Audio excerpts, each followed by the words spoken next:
edificando al cuerpo de Cristo con la sana doctrina. Ministerios Roca Eterna y su pastor, Alex Hernández, presenta su programa.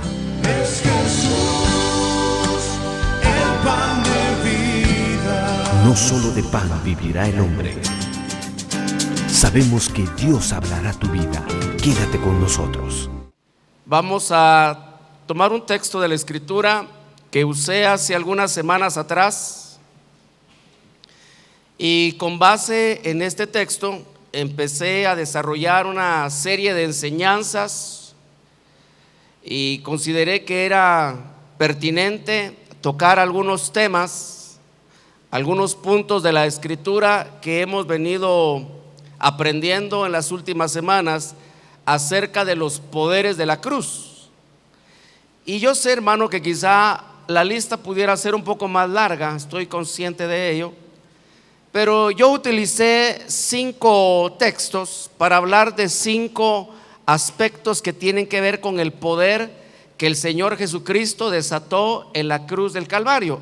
Esa fue una serie, una secuela, ¿verdad? Enseñanzas, 5 temas que aprendimos en su momento, que nos enseñan acerca del poder de la cruz o los poderes desatados en la cruz. ¿Por qué era importante pasar tocando esas enseñanzas? Porque el tema que voy a retomar, que inicié hace ya, como les repito, unas varias semanas atrás, es acerca de los enemigos de la cruz. Por definición, en la conclusión que podemos extraer de la Escritura, hermano, podemos decir que los enemigos de la cruz son todos aquellos que con sus enseñanzas hacen vana la cruz de Cristo. ¿Me explico?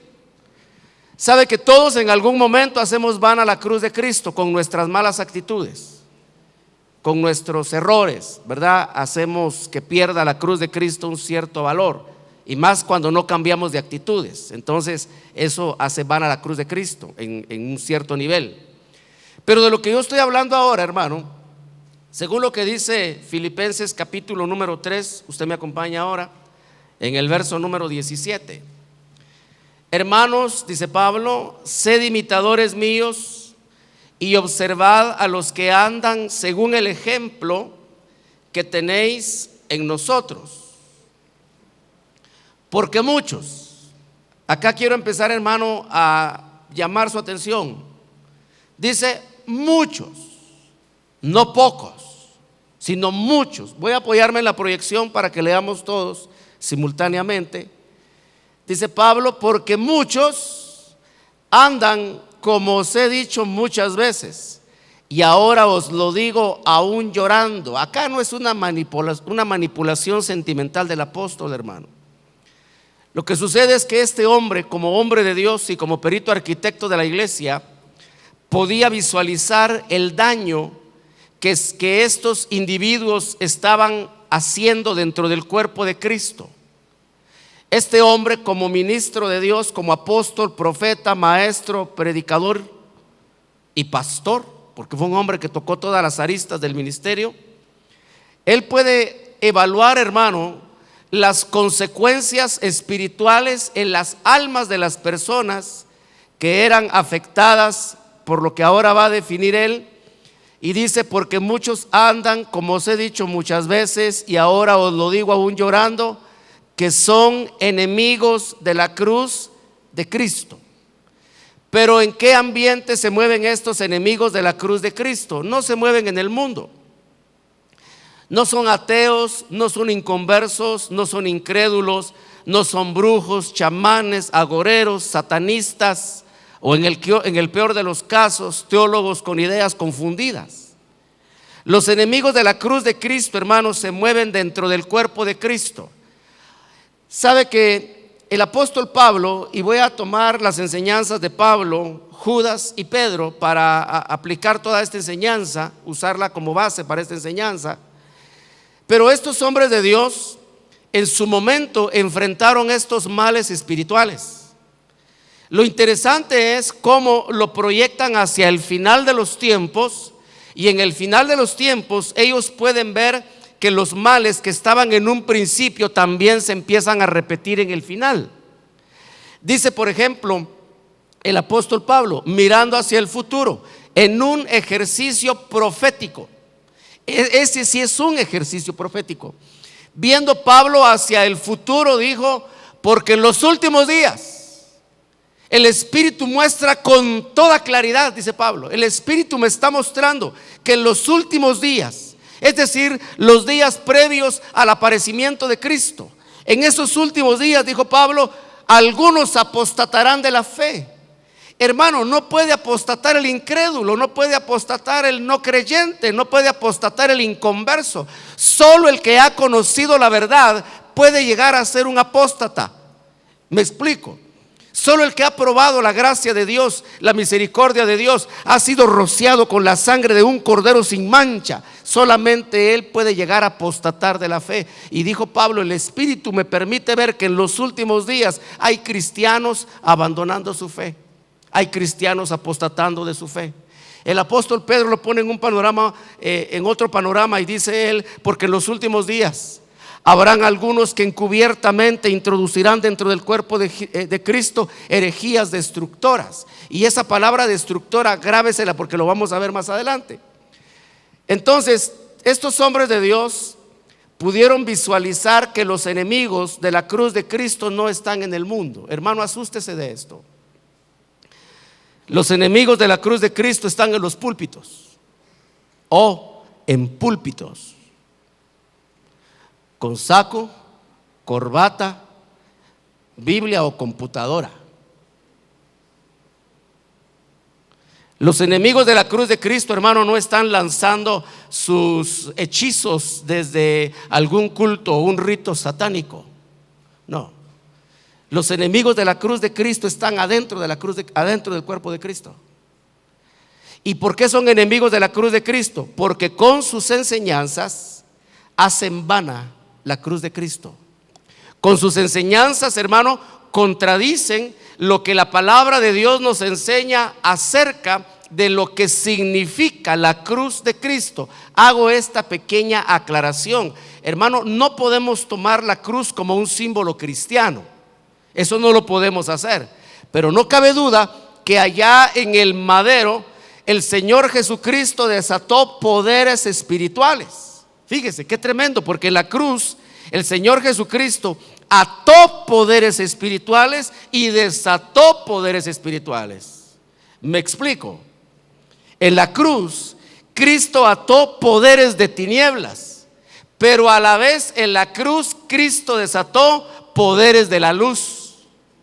Y esos poderes espirituales de la luz que fueron desatados, hermano, hoy en día son de las cosas que nosotros tenemos a disposición nuestra como herramientas espirituales, como parte de la gracia, como parte de la misericordia de Dios. Y en ese sentido, hermano, yo le mencioné a usted 5 aspectos. Ahora solo se lo voy a recapitular porque ya hablamos oportunamente de eso. Quien quizás se ha incorporado recientemente y tiene alguna inquietud, puede solicitar el material ahí en la librería para ponerse al tanto, si es que tuviera el interés de hacerlo. Pero en la cruz, Cristo anuló el poder del diablo y el poder del pecado. Cosa tremenda, hermano. Ahí en la cruz, Cristo neutralizó el poder del diablo y neutralizó el poder del pecado. ¿Me explico? En la cruz, Cristo redimió de debajo de la maldición, neutralizó el poder de la maldición. En la cruz, Cristo le dio muerte a las enemistades, enemistades aquí abajo y enemistades de abajo hacia arriba. En la cruz Cristo canceló el documento de deuda que nos era contrario, dice la Escritura. Y en la cruz Cristo desató el poder de la palabra de Dios. Hermano, porque antes de la cruz había palabra de Dios, pero no tenía el poder que tiene la palabra de Dios después de la cruz. La palabra que nos ha alcanzado a nosotros es una palabra poderosa, porque es el poder de la palabra desatado en la cruz del Calvario.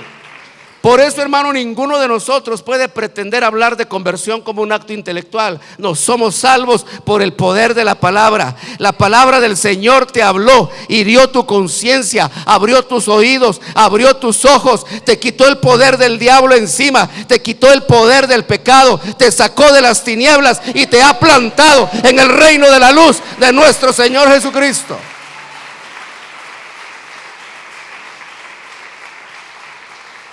En una idea, esto se llama la redención de Dios por el hombre. En un solo pensamiento, esta es la obra redentora de Dios llevada a cabo por medio de Jesucristo, nuestro Señor y nuestro Salvador.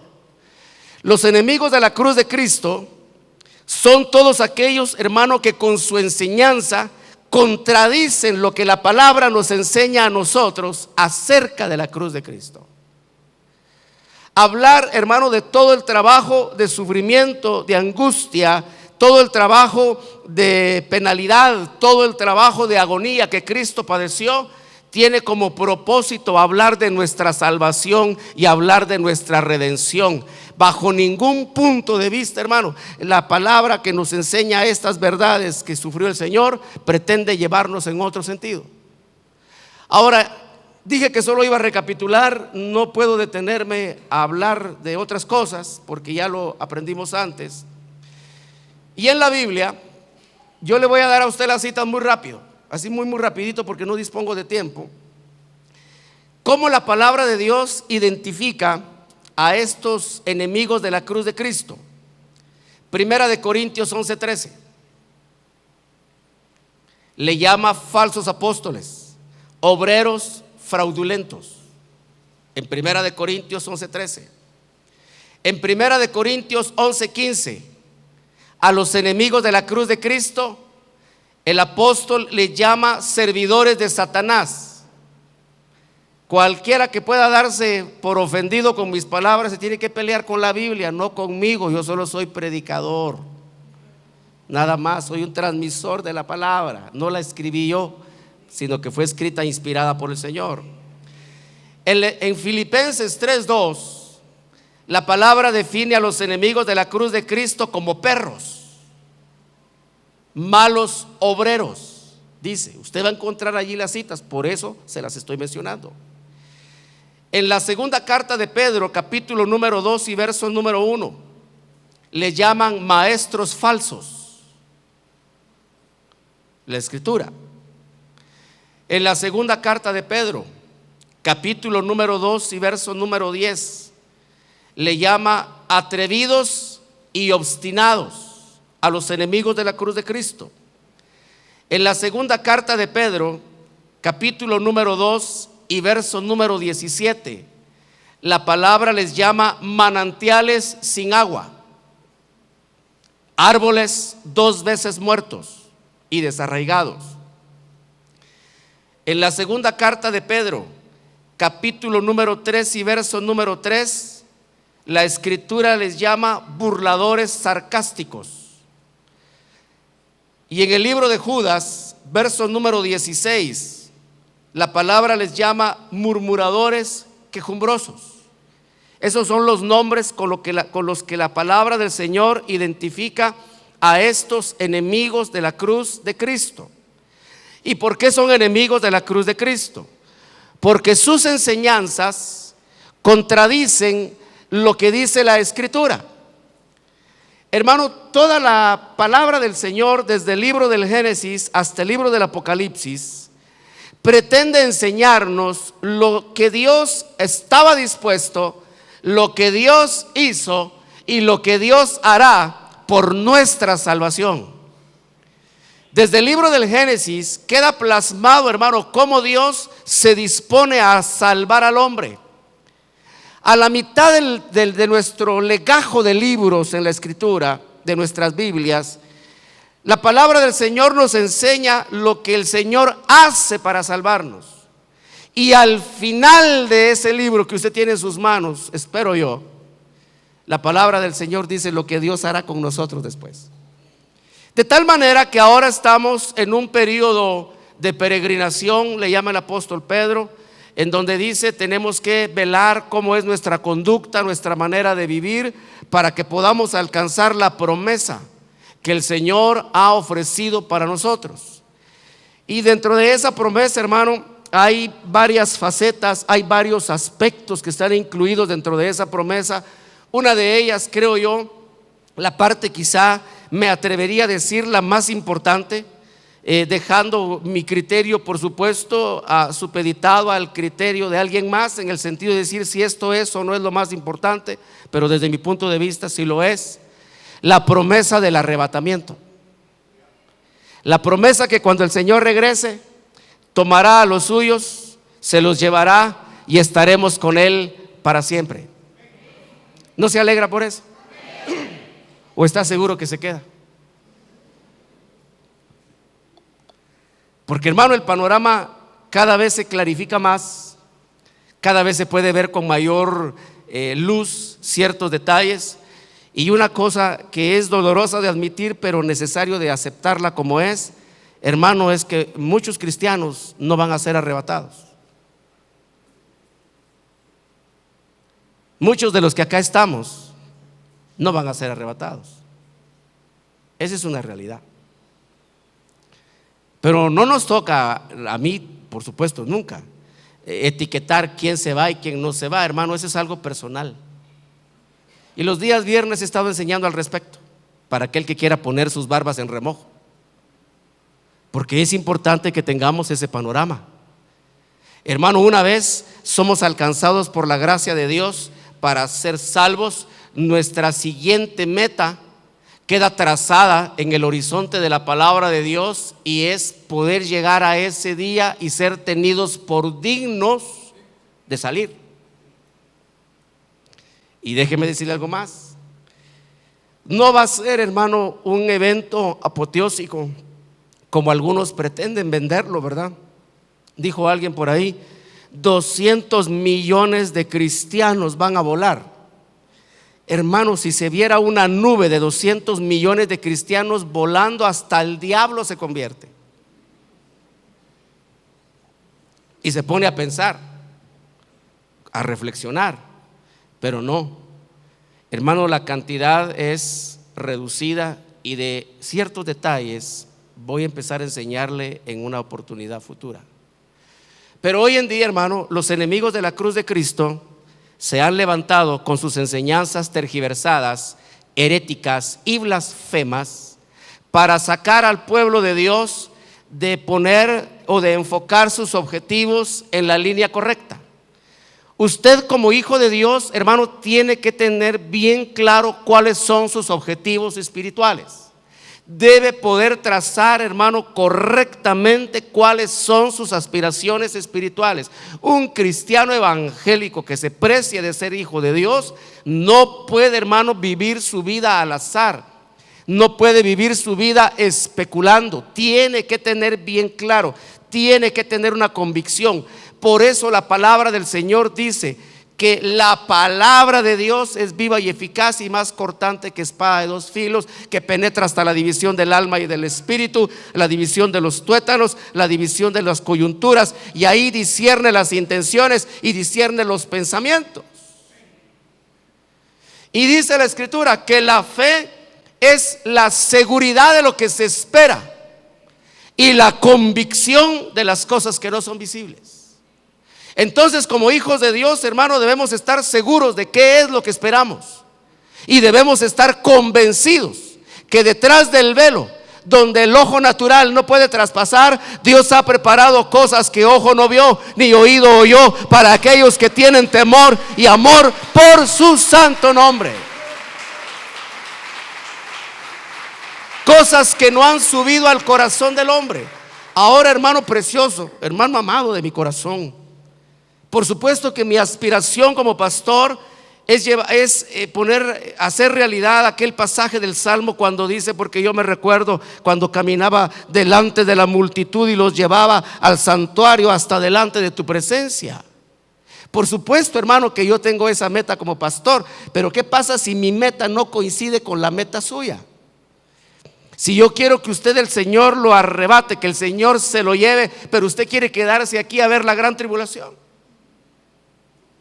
entonces no podemos tener metas divorciadas, porque si sus objetivos no coinciden con mis objetivos ministeriales, algo no está funcionando bien, algo no está encajando bien. Ahora, déjeme decir esta otra cosa, hermano, con profundo respeto, el amor y el respeto que yo le tengo a usted, pero no se compre sus propios errores. No se compre sus propias ideas de espiritualidad. No se quiera convencer a usted mismo que tiene una gran estatura espiritual y entonces usted puede vivir relajado y tranquilo. No, porque la palabra del Señor dice: si el justo con dificultad se salva. Hermano, el justo pasa chamuscado por la frontera. ¿Qué será del impío? Dice. ¿Y qué será del pecador? Cristo viene pronto. Cristo viene por su amada. Cristo viene por sus escogidos. Cristo viene para levantar sus primicias. Cristo viene por los que ama y que también lo aman a Él. Pero hermano, una verdad que debe admitirse en primer lugar es que no todos los cristianos van a ser arrebatados.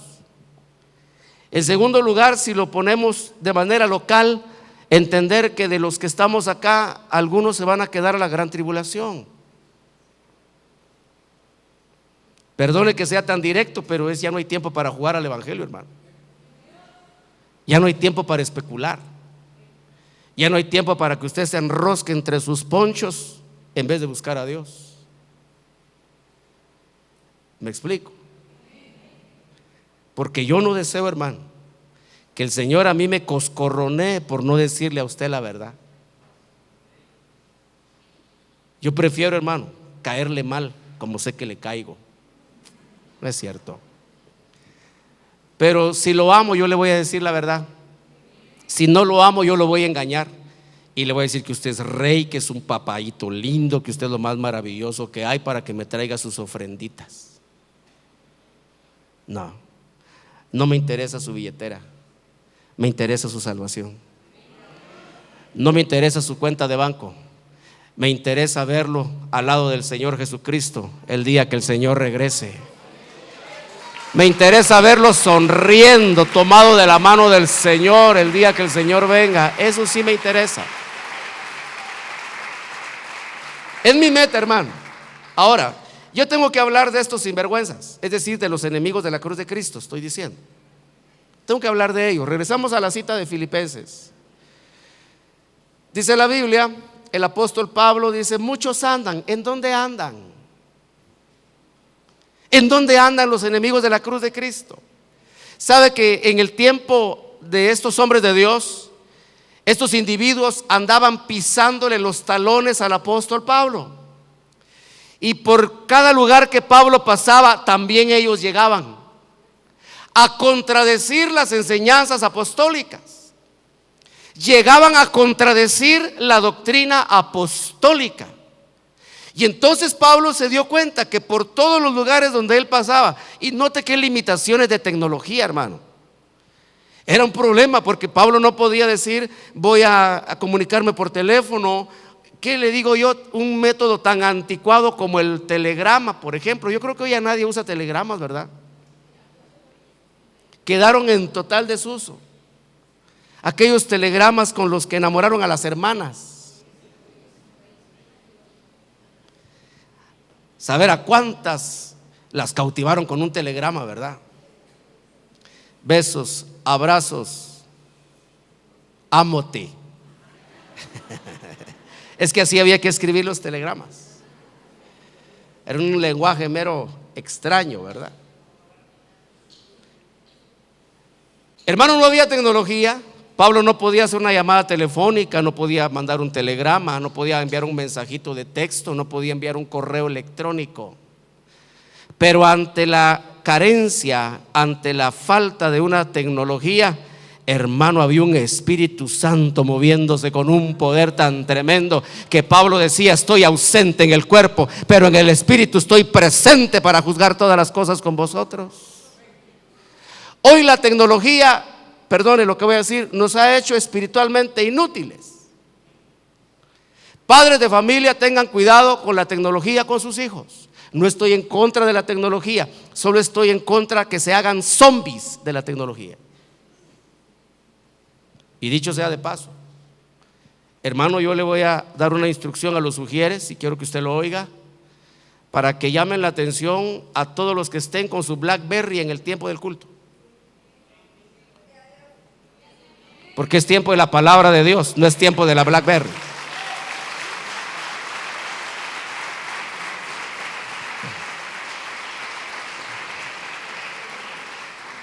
tenga el rango que tenga el apellido que tenga y sea hijo de quien sea.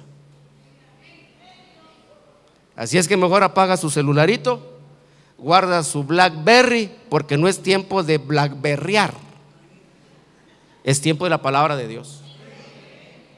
¿Me doy a entender, hermano? Debemos respetar la palabra de Dios. Y no, ¿quién me está chateando? No es tiempo de chatear, hermano. Es tiempo de la palabra. Es tiempo de buscar a Dios. Es tiempo de oír la palabra. Dice la Escritura: no seáis oidores olvidadizos, sed hacedores de la palabra.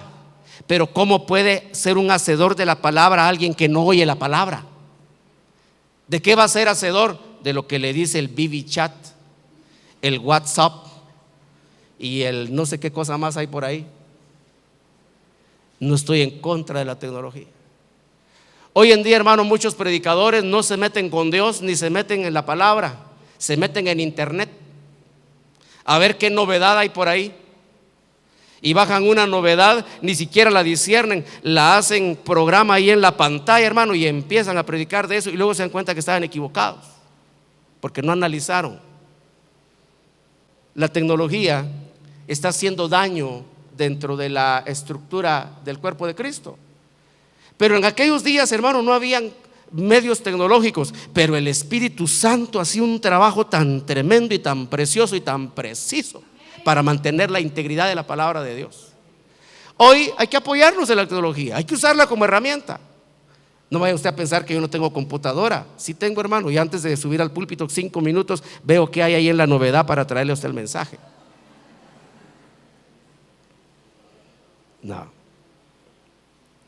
No sé, tal vez soy muy clásico, anticuado o viejo, no lo sé, pero me gusta la tinta y el papel.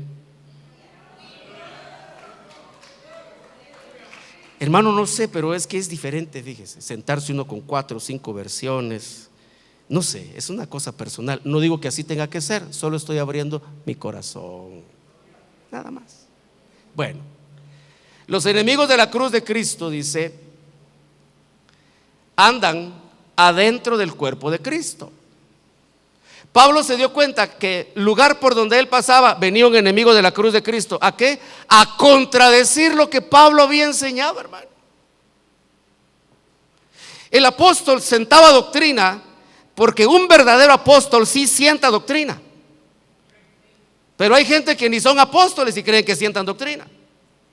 Pero estos hombres de Dios pasaba, hermano, sentando doctrina, enseñanza, y los enemigos de la cruz de Cristo venían inmediatamente atrás, siguiéndole los pasos, a contradecir la enseñanza y la doctrina apostólica.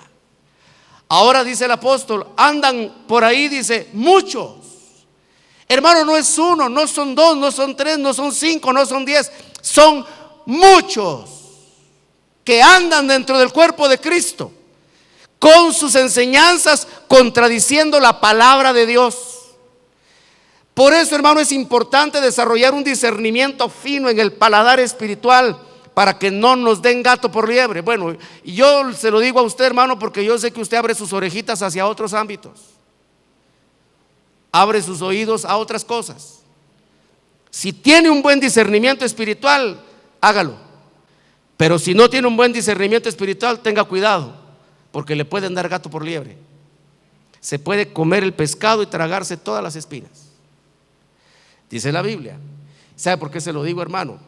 Porque vi un individuo enseñar por televisión.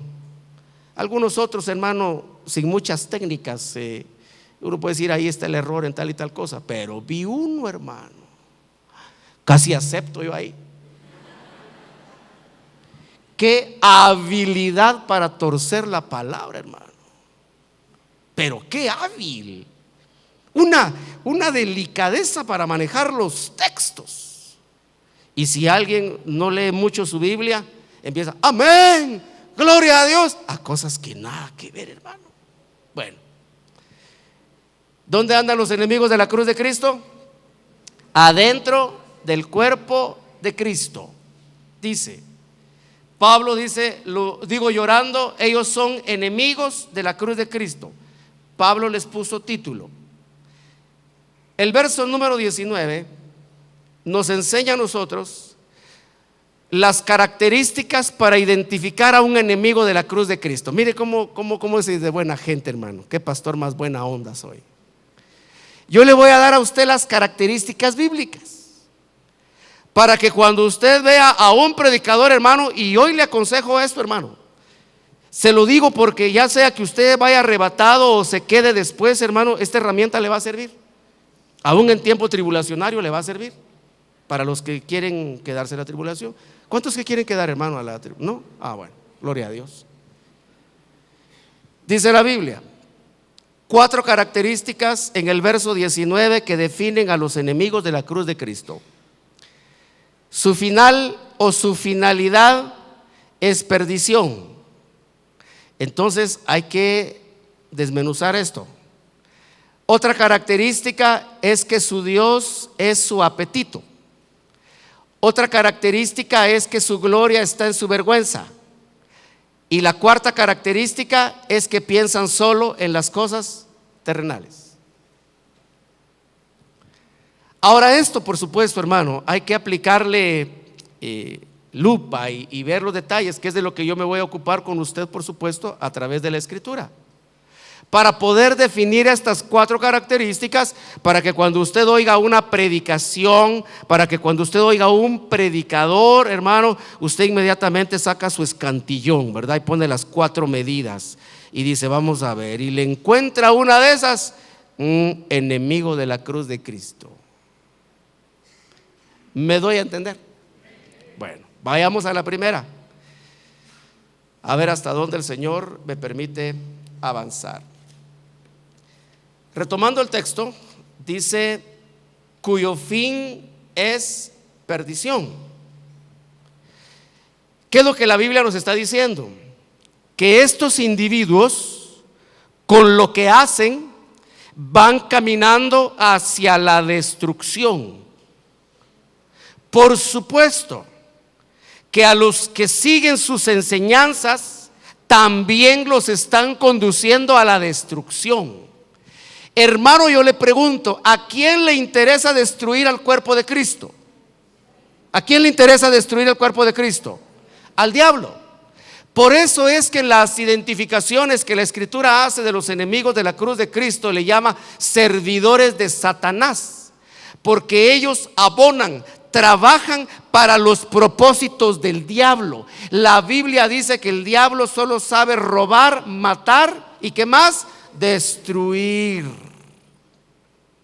Eso lo enseñó el Señor Jesucristo, que el diablo roba, mata y destruye.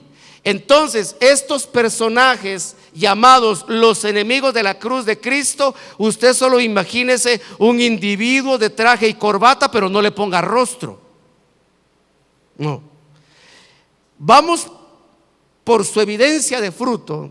La Biblia dice que el buen árbol se conoce por su buen fruto. Y estos individuos, dice la Escritura, la finalidad de ellos es la destrucción. Al final, hermano, yo me hago este planteamiento y digo, bueno, como son servidores de Satanás, ¿hacia dónde quieren llevar al pueblo de Dios? A la destrucción. Ahora, ¿cómo hace esta gente, hermano, para poder atraer al pueblo de Dios y llevarlo al camino de destrucción? Déjenme usar esta idea, bueno, este principio bíblico que dice que hay camino que al hombre le parece derecho, pero su final es final de muerte. Entonces, el camino que les invitan a caminar no se ve torcido, no se ve chueco, sino que al contrario, se ve bonito. El camino se ve bien, se ve pavimentado, se ve relajado, se ve bien, el camino no se ve mal. El punto es que allá al final lo que hay es destrucción. Por eso dice el Señor, el camino se ve derecho, pero el final es un final de perdición. Bueno, yo voy a tocar estos textos, hermano, y yo espero que a usted la palabra del Señor, como a mí, le muestre lo que al final tenemos que aprender. Dice la Escritura, déjeme ver, primera carta de Pablo a Timoteo, capítulo número 6.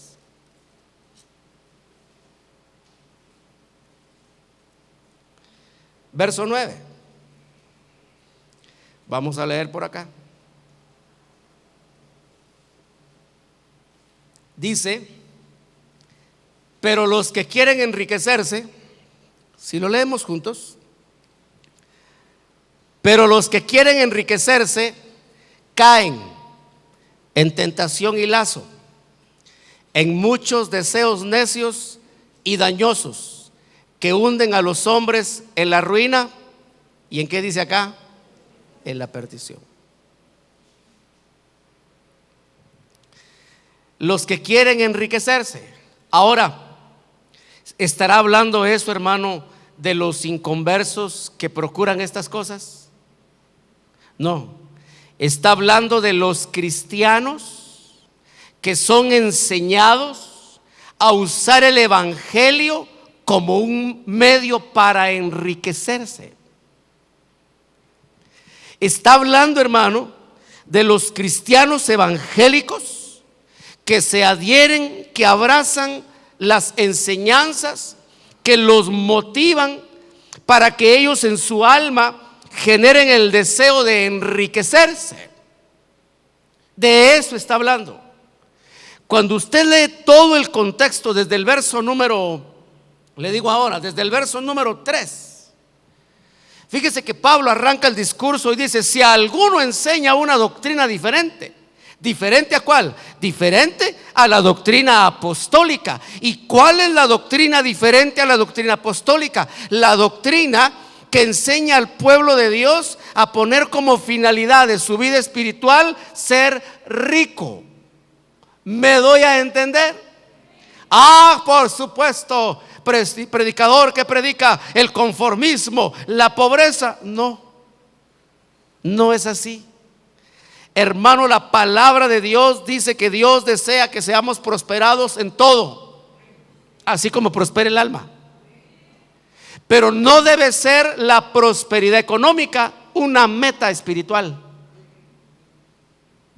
No es, hermano, el deseo de enriquecerse, pero las enseñanzas de estos enemigos de la cruz de Cristo, hermano, todo texto bíblico lo convierten en mercancía. Toda la palabra de Dios, hermano, la convierten en enseñanza para motivar al pueblo de Dios, para despertar en ellos el deseo de ser ricos, es decir, de tener mucho dinero, hasta tener el atrevimiento, hermano, la osadía, ser desvergonzados y blasfemos y decir que en la cruz del Calvario, cuando Cristo estaba agonizando, estaba pensando en dólares y en quetzales que quería que nosotros tuviésemos. La Biblia dice que las obras de las tinieblas hay que desenmascararlas, y esa es una obra de las tinieblas. Si usted me acompaña, dice el texto: pero los que quieren enriquecerse, ¿quiénes? Los cristianos que quieren ser ricos. Y hermano, les gusta oír esos mensajes, les gusta oír esas enseñanzas de que usted tiene que ser rico, usted tiene que ser millonario, usted tiene que ser multimillonario. Cristo murió. Miren los textos, argumentos, hermano, que hay que leer, hay que estudiarlos a la luz de la revelación del Espíritu. Porque Él se empobreció para que usted sea rico. Eso lo dice la Biblia. Pero ¿de qué empobrecimiento está hablando y de qué riqueza está hablando, hermano? ¿De qué se empobreció Cristo? ¿De quedarse sin un quinto entre la bolsa? No, si la Biblia dice que Él es dueño del oro y de la plata, del mundo y todo lo que en Él hay. La riqueza de Cristo no es dinero, hermano. La riqueza de Cristo es otra cosa. ¿Me explico? Entonces Cristo no se hizo pobre porque se quedó sin un centavo. Hermano, Cristo no es pobre porque nació en un pesebre de Belén. Cristo no es pobre porque creció en una carpintería allá en Nazaret. Cristo no es pobre, hermano, porque creció con la misma túnica desde su infancia. Por eso no se hizo pobre. Se hizo pobre porque se despojó de su gloria para poder venir a traernos a nosotros que estábamos en la miseria y poder elevarnos y poder levantarnos y hacernos partícipes de su gloria. Dele esa ofrenda de palmas, hermano, pero con fuerza, vigorosa.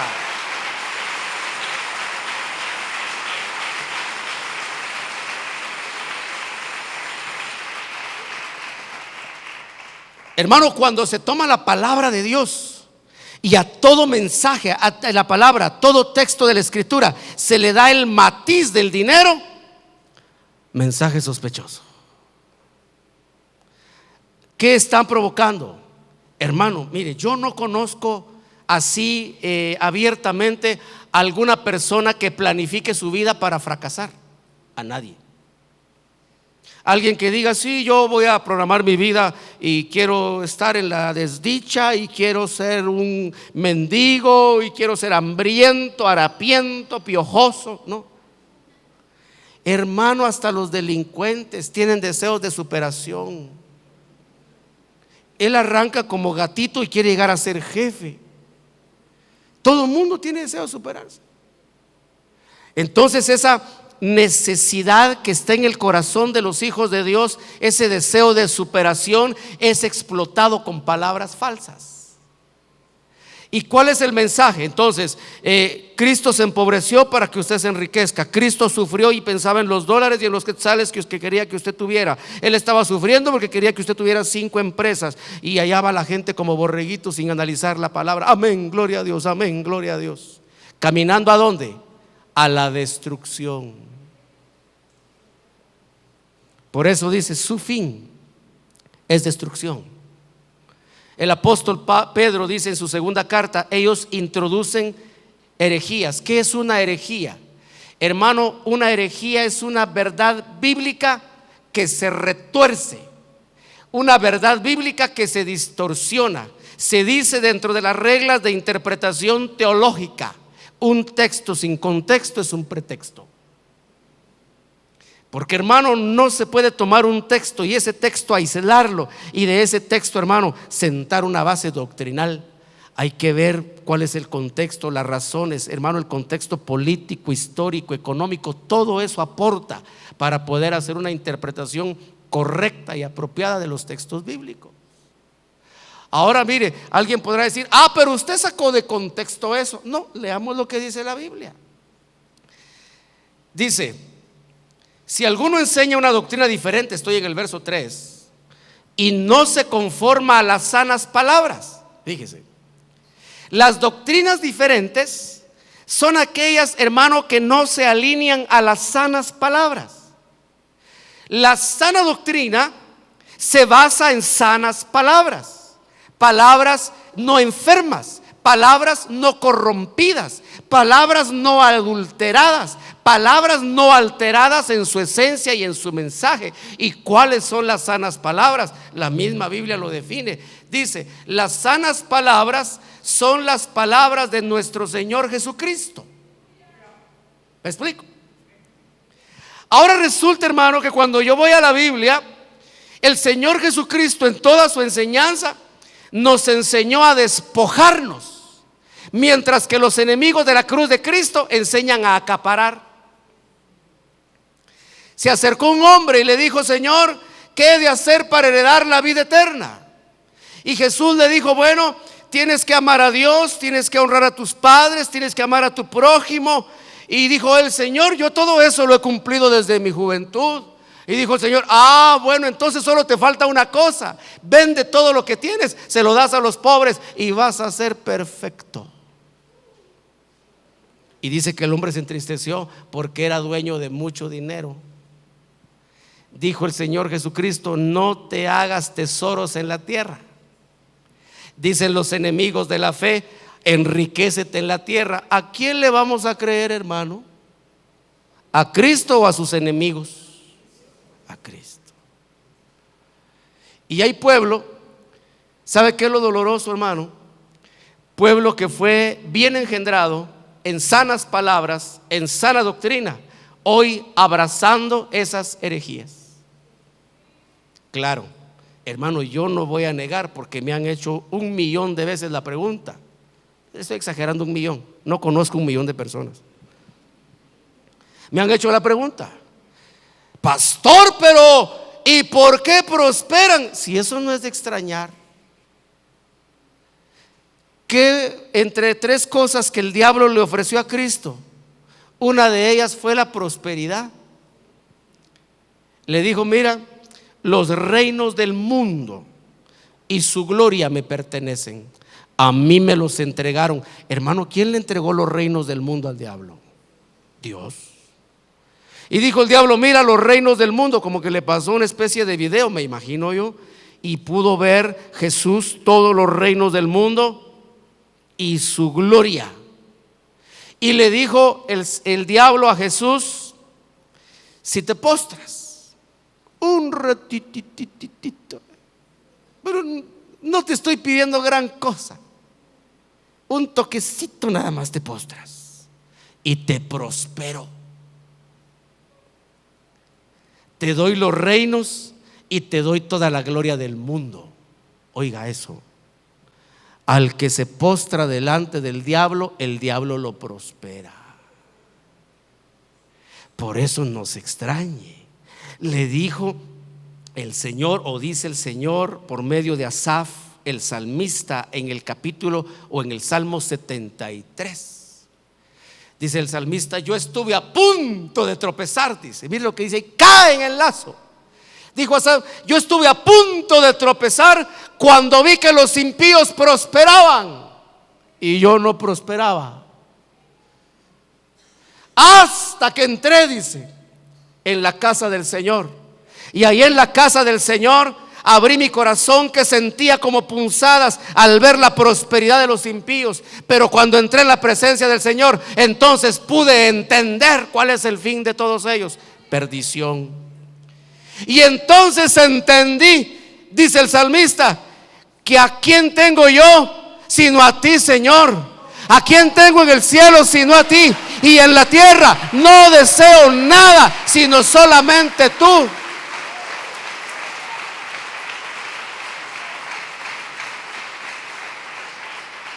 ¿Sabe, precioso hermano, que con desfachatez se le llamó a ese salmista un hombre fracasado? ¿Sabe, hermano, que con cinismo se le llamó al salmista Asaf mentiroso, porque dijo que en la tierra no deseaba nada más que a Dios? Enemigos de la cruz de Cristo. Y mucha gente aplaude, hermano, esas blasfemias. Mucha gente aplaude esas herejías. Pero todo aquel cristiano que es enseñado, que le es motivado: desea ser rico, tienes que pensar en prosperidad, tienes que pensar en superarte, vence tus temores, ya rompe ese esquema que heredaste de pobreza de tu país, de tu casa, de tu abuelo. Rompe ese esquema de pobreza, desea ser rico. ¿A dónde lo están llevando? A la destrucción. Lee el texto conmigo. Dice, estamos por acá, quedémonos en este Filipenses, ahí donde usted estaba, el texto que ya mencioné. Dice: su fin es perdición. Mire cómo dice acá: la sana doctrina es conforme a las sanas palabras. ¿Y cuáles son las sanas palabras? Las palabras de nuestro Señor Jesucristo. Y a la doctrina que es conforme a la piedad. Dos parámetros: la doctrina de la piedad y las sanas palabras de nuestro Señor Jesucristo. Ahora bien, ¿la doctrina de la piedad contradice las palabras del Señor Jesucristo? No. ¿Qué es la doctrina de la piedad? La doctrina de la piedad es toda aquella enseñanza que te enseña a vivir rectamente delante de los ojos de Dios. Esa es la doctrina de la piedad. La doctrina que te enseña a consagrarte, a buscar a Dios, a despojarte del viejo hombre, a luchar contra los deseos que la carne tiene. Hermano, la doctrina de la piedad es lo que te enseña a batallar con tus propios impulsos. Esa es doctrina de la piedad. ¿Y cuáles son las sanas palabras de nuestro Señor Jesucristo? Hermano, las sanas palabras del Señor Jesucristo tiene 3 episodios. Las enseñanzas del Señor Jesucristo. Voy a remitirme a un periodo de tiempo. Obviamente hay más, pero yo me voy a remitir a esto. Las palabras que el Señor Jesucristo enseñó desde sus 30 años, a partir del bautismo de arrepentimiento allá en el río Jordán, hasta el día que murió ese es un periodo en el cual Cristo estuvo hablando, y usted va a encontrar palabra preciosa, el Evangelio de Juan, 5 capítulos del número 13 al número 17, hermano, enseñanza de Cristo antes de ir a la cruz, en las últimas horas de vida natural. Luego el Señor Jesucristo enseñó doctrina durante 40 días, ya resucitado aquí en la tierra, segundo episodio. Y el tercer episodio, el Señor no fue llevado, Él subió al cielo. Y desde el cielo empezó a revelarse a sus apóstoles, Pedro, Juan, Judas, Santiago y Pablo, para que escribieran el Nuevo Testamento. Entonces las sanas palabras del Señor Jesucristo tiene 3 episodios, y toda doctrina debe conformarse. ¿Sabe qué me asombra, hermano? Que todos los argumentos, todos los basamentos de la doctrina de la prosperidad, porque de eso le estoy hablando, todos están en el Antiguo Testamento. Porque si pretendiéramos defender la doctrina de la prosperidad con la enseñanza del Nuevo Testamento, hermano, es indefendible. Al contrario, se ve lo prostituida espiritualmente que está esa doctrina. Los enemigos de la cruz de Cristo enseñan al pueblo o motivan, ¿cómo decirlo? Engendran en el corazón de los hijos de Dios el deseo de ser ricos. Y hermano, usted sabe que cuando un deseo se aloja en el corazón, llega a convertirse primero en impulsivo, después en compulsivo, y se hizo ingobernable. De tal manera que aquel que alguna vez le dijo: Señor, solo vaya, no quiero ser muy exagerado, pues 1 millón, Señor. Hermano, ¿usted ha conocido algún hombre que sea conforme? ¿Un ser humano que sea conforme? Que diga, bueno, cuando yo junte mi primer millón, yo solo quiero mi primer millón, dijo alguien por ahí, ¿verdad? ¿Y qué pasa cuando tiene el primero? Dice: ya tengo el primero, ahora quiero el segundo. Y cuando ya tiene 2, ahora quiero 3. Somos insaciables. Se ponen las hermanas frente a su armario el día domingo para ir a la iglesia. No tengo que ponerme. Y tiene hasta para vestir a todo el grupo de ujieres, pero no tiene nada que ponerse. Hermano, nos creamos necesidades que no son necesidades. Ahora, en el hombre ya está ese germen. En el hombre, hermano, ya está ese microbio saltando y buscando la oportunidad. Y cuando oye palabra de Dios, entre comillas, que Dios quiere que seas rico, salta ese germen y dice: entonces yo no estaba tan mal. El que quiere enriquecerse cae en lazo, cae en tentación, se atormenta con muchos dolores. Y mire cómo dice la Biblia: se atormenta. Bueno, déjeme ver esto así despacio. Cae en tentación, dice, y cae despacio, digo yo, el tiempo ya se me fue. Cae en tentación y lazo, y en muchos deseos necios. Oiga, hermano, mire lo que el deseo de ser rico engendra en el corazón de un hijo de Dios: deseos necios. El Señor Jesucristo nos enseñó que tenemos que luchar contra la necedad del corazón, y estos enemigos de la cruz de Cristo hacen necio el corazón del pueblo de Dios. Hermano, como se dice corrientemente, válgame Dios, ¿de qué vamos a creer entonces? ¿A quién le vamos a creer, hermano? ¿A Cristo o a sus enemigos? Por eso cuando usted, hermano, esté frente al televisor o con su oídito ahí en la radio y oiga el mensaje de: el Señor quiere que seas rico, enemigo de la cruz de Cristo, desenmascare las obras de las tinieblas, porque el tiempo se hizo corto. Y dijo el Señor Jesús: el que se avergüence de mí delante de los hombres, y yo me voy a avergonzar de él delante de mi Padre. Y a ver quién pierde más.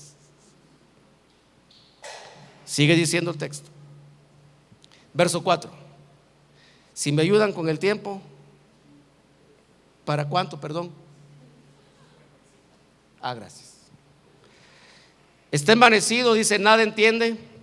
sino que tiene un interés morboso en discusiones y contiendas de palabras, de las cuales nacen envidias, pleitos, blasfemias, malas sospechas, constantes rencillas entre hombres de mente depravada, que están privados de la verdad, que suponen, mire, que la piedad, es decir, el evangelio, es un medio de ganancia. Hacen del evangelio una mercancía para llenar sus bolsillos. Entonces, hermano, se engendra, se siembra en el corazón de los hijos de Dios el deseo de ser ricos, para que siendo ellos ricos, también reciban su tajada, como decimos corrientemente. Sigue diciendo, ellos, dice, suponen que la piedad es un medio de ganancia, pero la piedad en efecto es un medio de gran ganancia cuando va acompañada de contentamiento, porque nada hemos traído al mundo, así que nada podemos sacar de él. Hermanos, los que se enriquecen o usan el evangelio para enriquecerse, delante de Dios no se van a presentar con nada. Van a poder sacar sus millones, hermano, pero si ni del país se pueden sacar, lo agarra la SAT. ¿Los van a sacar del sistema? No. ¿Sus 5 empresas se las va a llevar? No. Hermano, usted delante de Dios puede presentarse sin millones de dólares ni de quetzales, puede presentarse sin empresas, puede presentarse sin camisa, puede presentarse sin zapatos, puede presentarse, hermano, sin pantalón, pero no se puede presentar sin santidad, porque sin santidad nadie verá al Señor. Y a su nombre, bendito el nombre de Dios. Verso 8, y si tenemos que comer y con qué cubrirnos, con eso estaremos contentos. Palabra apostólica, lástima el tiempo. Pero los que quieren enriquecerse caen en tentación y lazo, deseos necios y dañosos que hunden a los hombres en la ruina y en la perdición. Vea el verso número 10 conmigo. Porque la raíz de todos los males es el amor al dinero, por el cual codiciándolo algunos se extraviaron de la fe. Es a los hermanitos a los que les afecta esto, no a los inconversos. El inconverso no es que sabe de fe, el perdido. Pero los hermanitos, dice, se extraviaron de la fe y se torturaron con muchos dolores. Su mayor sorpresa es que cuando estén delante de Dios para rendir cuentas, su final, su fin, su meta es destrucción. Y a todos los que fueron engañados con sus palabras lisonjeras, juntamente con ellos a la destrucción. Pero tú, hombre de Dios, guárdate de todas estas cosas. Dice el siguiente verso. ¿Me he dado a entender, hermano? ¿Puede dar una ofrenda de palmas al Señor?